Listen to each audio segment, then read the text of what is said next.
Bismillahirrahmanirrahim. Assalamualaikum warahmatullahi wabarakatuh.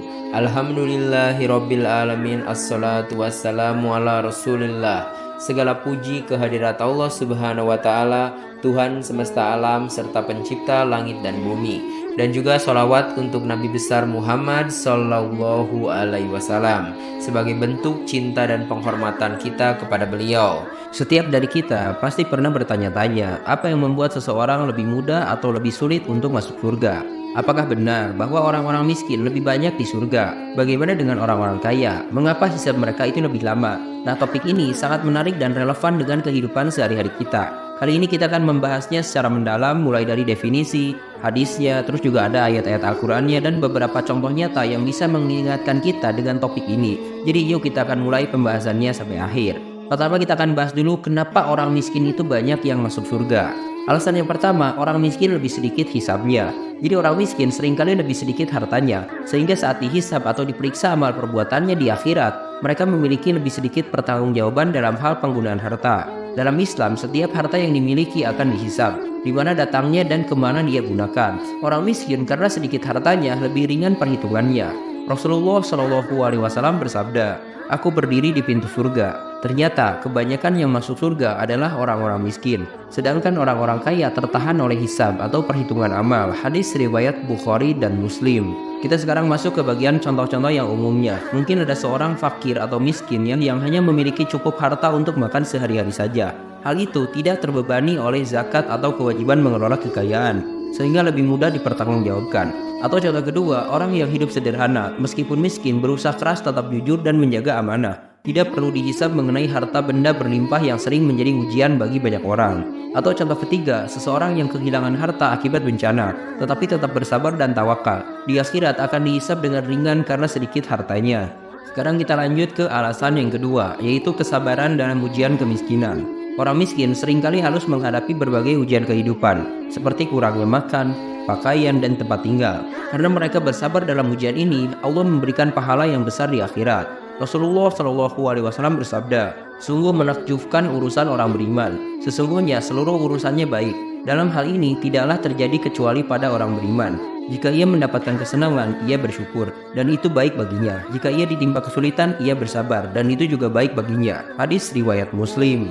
Allah Subhanahu wa taala berfirman di dalam Al-Qur'an surah Al-Baqarah ayat ke-155, "Dan sungguh akan kami berikan cobaan kepadamu dengan sedikit ketakutan, kelaparan, kekurangan harta, jiwa, dan buah-buahan, dan berikanlah kabar gembira kepada orang-orang yang sabar."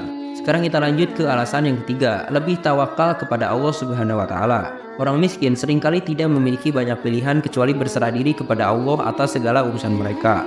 Mereka lebih mudah mengandalkan Allah dalam setiap langkah kehidupan karena tidak bergantung pada harta dan benda. Allah Subhanahu wa taala berfirman di dalam Al-Qur'an surah At-Talaq ayat ketiga, "Barang siapa bertawakal kepada Allah, maka Allah akan mencukupkan keperluannya." Nah, mungkin untuk beberapa contohnya, orang yang meskipun tidak memiliki pekerjaan tetap, tetapi selalu percaya bahwa Allah akan memberikan jalan keluar dari kesulitannya. Atau contoh kedua, petani miskin yang bergantung pada hasil panen yang tidak menentu, namun tetap yakin bahwa Allah yang mengatur rezekinya. Nah, sekarang kita akan masuk kepada pembahasan poin tentang kenapa orang kaya itu hisabnya lama. Nah, untuk alasan yang pertama, orang kaya tertahan untuk dihisab.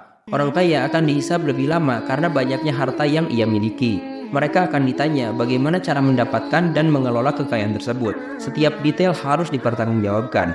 Rasulullah Shallallahu Alaihi Wasallam bersabda, "Tidak akan bergeser kaki seorang hamba pada hari kiamat hingga ia ditanya tentang 4 perkara. Tentang umurnya, untuk apa ia habiskan, tentang ilmunya, untuk apa ia manfaatkan, tentang hartanya dari mana diperoleh dan kemana dibelanjakan, dan tentang tubuhnya untuk apa ia gunakan." Hadis riwayat At-Tirmidzi. Allah Subhanahu wa taala juga berfirman di dalam Al-Qur'an surah At-Takasur ayat ke-8. "Kemudian kamu pasti akan ditanyai pada hari itu tentang kenikmatan yang kamu megah-megahkan di dunia ini." Nah, mungkin untuk contoh-contohnya, yang pertama, seorang pengusaha sukses harus mempertanggungjawabkan setiap keuntungan bisnisnya. Apakah ia diperoleh secara halal ataupun tidak? Atau contoh kedua, seseorang yang memiliki banyak properti harus menjelaskan bagaimana ia menggunakan kekayaannya. Apakah untuk membantu orang lain atau hanya untuk dirinya sendiri? Sekarang kita lanjut ke alasan yang kedua, yaitu tanggung jawab atas hartanya. Orang kaya memiliki tanggung jawab besar dalam mengelola harta, baik dari segi zakat, infak, sedekah, maupun wakaf. Harta sendiri bukan hanya sekedar nikmat, tetapi juga amanah yang harus dipertanggungjawabkan. Rasulullah SAW bersabda, "Setiap kamu adalah pemimpin, dan setiap pemimpin akan dimintai pertanggungjawaban atas yang dipimpinnya." Hadis riwayat Bukhari. Termasuk orang kaya akan dimintai pertanggungjawaban atas hartanya. Allah Subhanahu wa taala mengingatkan kita sekali lagi di dalam Al-Qur'an surah Al-Isra ayat ke-26. Dan berikanlah kepada keluarga-keluarga yang dekat akan haknya, kepada orang-orang miskin dan orang-orang yang dalam perjalanan, dan janganlah kamu menghambur-hamburkan hartamu secara boros. Nah, sekarang kita lanjut ke alasan yang ketiga, kekayaan sebagai ujian. Kekayaan itu bukan hanya nikmat, tetapi juga sebagai ujian yang besar. Allah Subhanahu wa taala menguji sejauh mana seseorang menggunakan kekayaannya untuk kebaikan atau sebaliknya.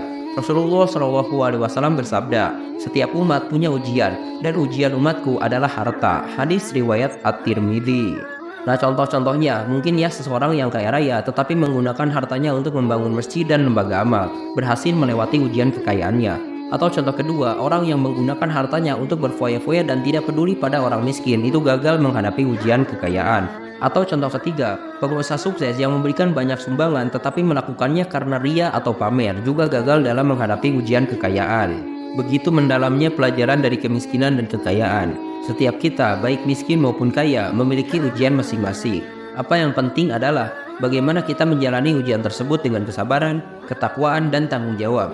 Kita tak akan pernah tahu di mana kita akan dihisab lebih dulu. Tetapi yang pasti, persiapan menuju akhirat adalah kunci utama. Jadi yuk kita sama-sama introspeksi diri dan terus berusaha menjadi pribadi yang lebih baik. Terima kasih telah menyimak. Silahkan kirim dukungan kalian dengan klik tombol like, subscribe channel ini, dan bagikan juga ke teman-teman kalian. Semoga dengan membagikan itu kalian bisa mendapatkan pahala jariah dari video ini.